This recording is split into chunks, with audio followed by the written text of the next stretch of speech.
تاریخ انسانی میں ایسے حکمران تو بہت گزرے ہیں جنہوں نے دنیا کو اپنی تلوار کے زور پر فتح کیا، لیکن دلوں کو فتح کرنے والا حکمران صدیوں میں کوئی ایک پیدا ہوتا ہے۔ وہ جس نے صلیبیوں کے سب سے بڑے طوفان کا رخ موڑ دیا، وہ جس نے بیت المقدس کی دیواروں پر دوبارہ اسلام کا پرچم لہرایا، وہ جس کے نام سے یورپ کی مائیں اپنے بچوں کو ڈرایا کرتی تھیں، لیکن جس کے اخلاق نے دشمنوں کو بھی اپنا گرویدہ بنا لیا تھا۔ جی ہاں، ہم بات کر رہے ہیں عالم اسلام کے عظیم سپوت سلطان صلاح الدین ایوبی کی۔ آج سے ہم شروع کر رہے ہیں تاریخ کی اس عظیم ترین شخصیت کی زندگی کا سفر، ایک ایسا سفر جو کانٹوں سے شروع ہوا اور تخت شاہی تک پہنچا۔ کہانی کی شروعات ہوتی ہے آج سے تقریباً 900 سال پہلے، سن 1137 عیسوی میں۔ عراق کا شہر تکریت دریائے دجلہ کے کنارے آباد ایک قدیم قلعہ تھا۔ اس رات تکریت پر ایک عجیب سی دہشت چھائی ہوئی تھی۔ آسمان پر کالی گھٹائیں تھیں، بادل گرج رہے تھے اور تیز طوفانی ہوا چل رہی تھی۔ قلعے کے اندر بھی حالات کچھ مختلف نہیں تھے۔ قلعے کے حاکم، جن کا نام نجم الدین ایوب تھا، انتہائی پریشانی کے عالم میں ٹہل رہے تھے۔ انہیں کچھ ہی دیر پہلے بغداد کے گورنر کی طرف سے ایک شاہی فرمان ملا تھا، اور وہ فرمان کوئی خوشخبری نہیں بلکہ ایک سزا تھی۔ انہیں حکم دیا گیا تھا کہ وہ آج ہی اسی طوفانی رات میں قلعہ خالی کر دیں اور اپنے خاندان کے ساتھ شہر چھوڑ کر چلے جائیں۔ نجم الدین ایوب اپنا سامان بندھوا رہے تھے کہ اچانک حرم سرا سے ایک کنیز دوڑتی ہوئی آئی اور خوشخبری سنائی کہ اے سردار، مبارک ہو، اللہ نے آپ کو بیٹا عطا کیا ہے۔ عام حالات میں یہ خبر سن کر نجم الدین خوشی سے نہال ہو جاتے، لیکن اس وقت ان کے چہرے پر اداسی کی لہر دوڑ گئی۔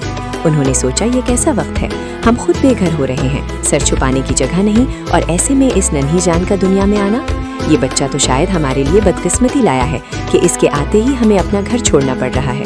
انہوں نے بچے کو گود میں لیا، لیکن ان کی آنکھوں میں آنسو تھے۔ بچے کا نام یوسف رکھا گیا۔ یہ وہی یوسف تھا جسے دنیا بعد میں صلاح الدین کے نام سے جاننے والی تھی۔ کچھ روایتوں میں آتا ہے کہ نجم الدین ایوب نے غصے اور مایوسی میں اپنے غلام کو حکم دیا کہ اس بچے کو یہیں قلعے میں کسی کے حوالے کر دو یا چھوڑ دو، یہ ہمارے ساتھ سفر کی صعوبتیں برداشت نہیں کر پائے گا۔ لیکن تبھی اللہ کی قدرت جوش میں آئی۔ ان کے ایک وفادار ساتھی نے آگے بڑھ کر انہیں روکا اور کہا، اے نجم الدین، یہ آپ کیا کر رہے ہیں؟ کیا پتہ یہی بچہ آپ کی قسمت کا ستارہ ہو؟ آپ اسے اپنے ساتھ لے چلیں، رزق دینے والا اللہ ہے۔ یہ الفاظ نجم الدین کے دل میں تیر کی طرح اترے۔ انہوں نے توبہ کی، بچے کو سینے سے لگایا، اور اسی طوفانی رات میں جب بجلی کڑک رہی تھی، وہ اپنے خاندان کے ساتھ تکریت کے قلعے سے نکل کھڑے ہوئے۔ وہ ایک لمبی اور تھکا دینے والی رات تھی۔ نجم الدین ایوب، ان کے بھائی شیر کو اور یہ ننھا بچہ یوسف نامعلوم منزل کی طرف بڑھ رہے تھے۔ ان کے پاس نہ کوئی فوج تھی، نہ خزانہ، اور نہ ہی کوئی ٹھکانہ۔ وہ در بدر کی ٹھوکریں کھانے پر مجبور تھے، لیکن قدرت نے اس ننھے بچے کی پرورش کے لیے پہلے سے انتظام کر رکھا تھا۔ تکریت سے نکل کر یہ قافلہ موصل شہر پہنچا۔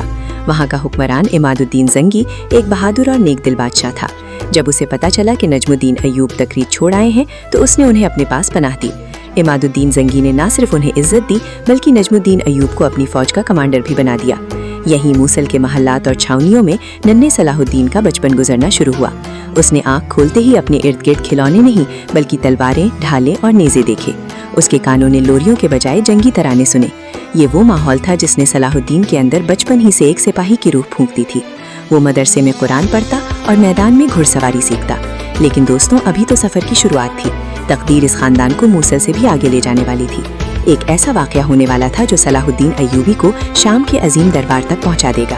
آخر وہ کون سا واقعہ تھا جس نے صلاح الدین کو تاریخ کے میدان میں لا کھڑا کیا، اور ان کی جوانی میں وہ کون سی خاص بات تھی جس نے بادشاہوں کو بھی حیران کر دیا؟ یہ سب جاننے کے لیے دیکھیے ہماری اگلی ویڈیو قسط نمبر 2۔